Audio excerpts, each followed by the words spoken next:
Well, since we did volumes of prisms and cylinders the other day, we might as well do our volumes of pyramids and cones. And really the only difference between a pyramid and a prism is that it just comes to a point. And so if I think about this, right now I have a prism and a pyramid that have the exact same base.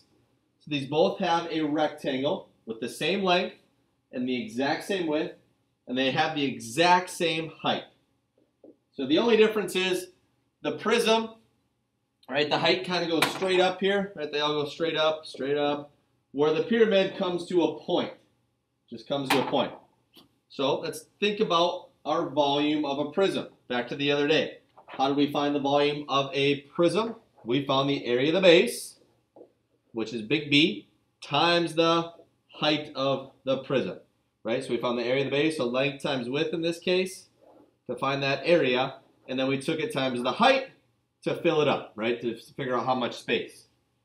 So pyramids has to be pretty similar, but we got to think about, I can't just take the area of the base times the height, because a pyramid, like if I did that, times the height, it would fill straight up, right? But we want to fill to a point.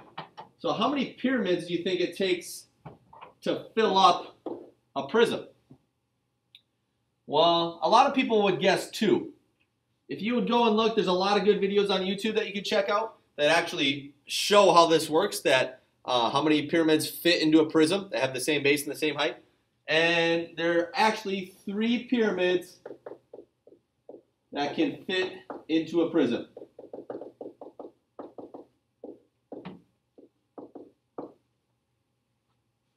So instead of just taking the area of the base times the height, we have to divide it by 3, or take 1/3 of it. So to find the volume of a pyramid, it's really 1/3 times the area of the base times the height.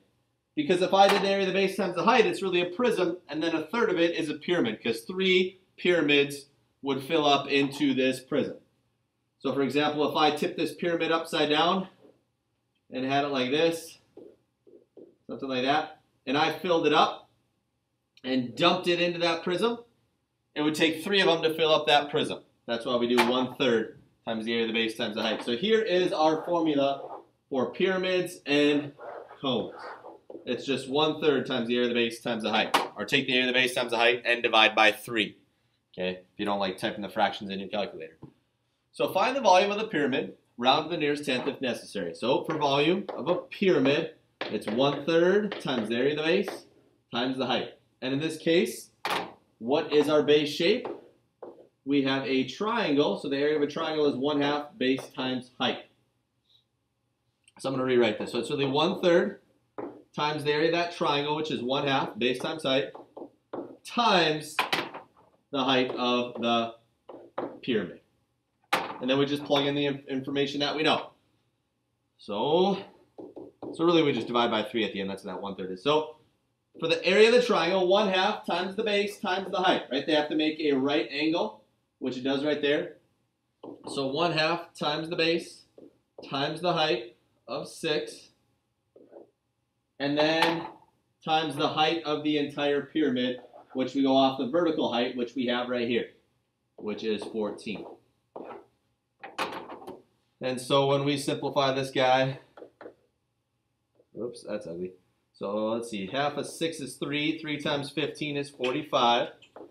45 times 14 gives us 630, and divided by 3 to get 1/3.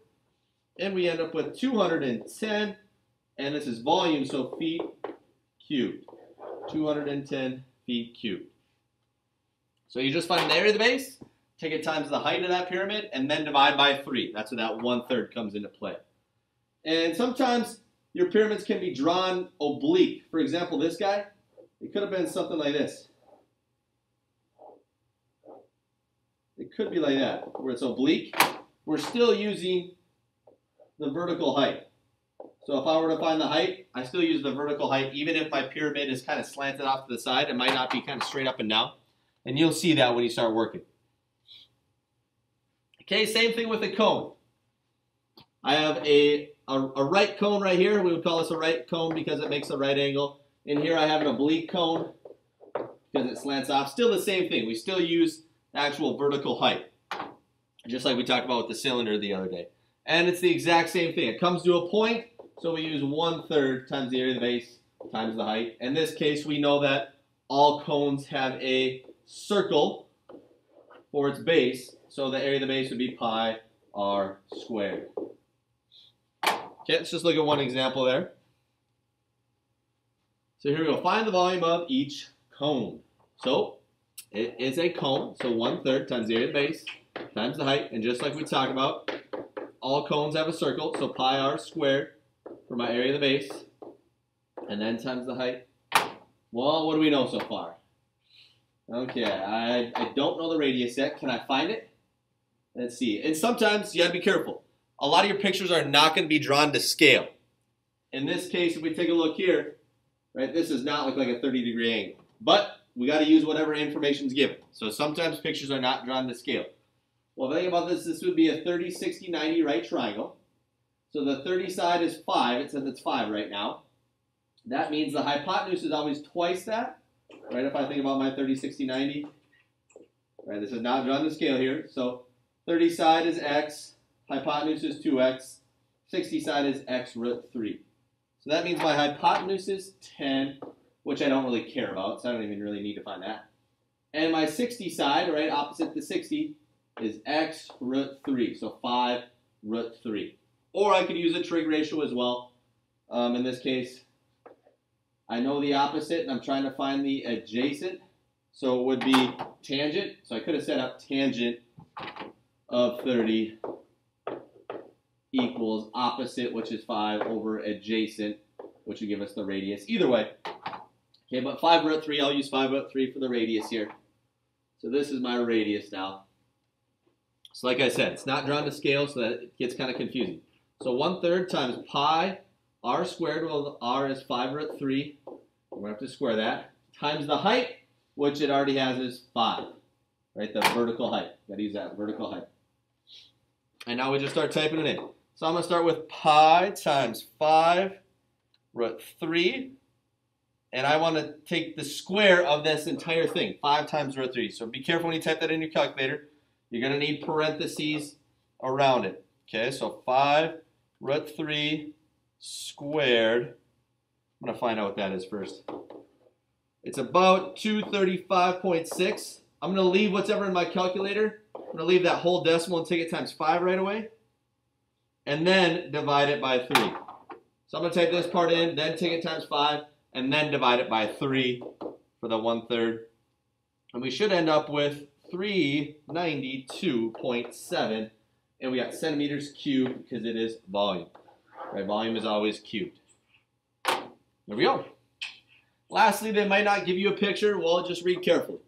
So we got a stone tower. It's a pyramidion in the shape of a square pyramid.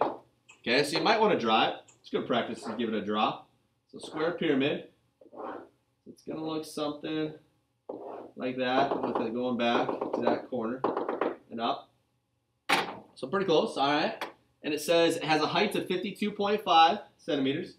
That means going straight up, right there, right angle. So that's 52.5 for the height.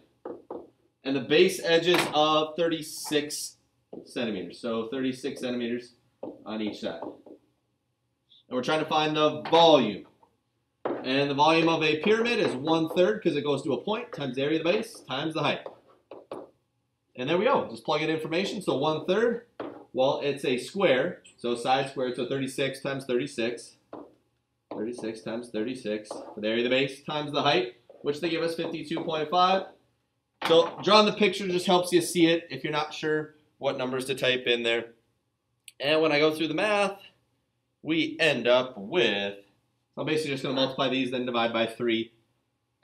22,680. We got centimeters cubed. And that should be it. Just be careful. Make sure that you have the consistent units. I got centimeters, centimeters. What is the volume? Okay, that sounds good. Very nice. And that's all there is to it. So same thing as a prism or a cylinder, except it's just 1/3 of it. So area of the base times the height, and then divide by 3.